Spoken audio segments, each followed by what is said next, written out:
Habari za wakati. Salama kabisa.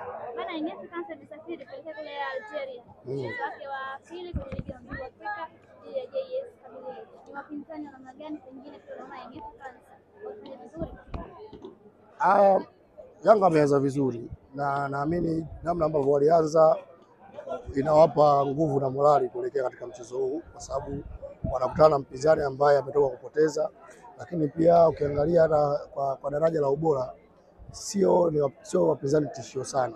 JS Kabylie ni timu ambayo imekuwa inaruhusu sana mabao, kitu ambacho ukiangalia katika siku za karibuni Yanga wamekuwa wanafunga mabao, lakini pia nimeona Yanga wameanza kuimarika katika eneo la ulinzi.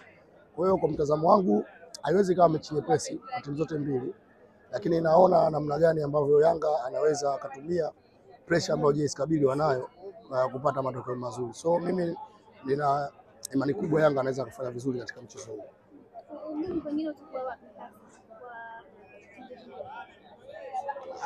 Ugumu unajua ni kwanza, Yanga ni timu imekuwa ina shida katika utumiaji wa nafasi.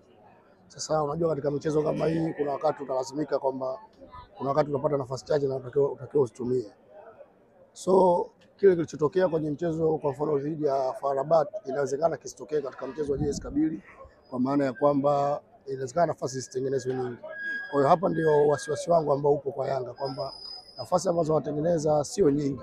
Yaani wanatengeneza nafasi nyingi lakini wamekuwa hawazitumii sana. Sasa unapocheza michezo kama hii hasa ugenini ambao pressure inakuwa kubwa, pengine Yanga wanatakiwa waimarike zaidi katika eneo hilo, lakini kwa maana maeneo mengine, eneo la ulinzi, hata eneo la kiungo, naona Yanga wako imara na wanaweza kwenda kupimana ubavu na JS Kabylie.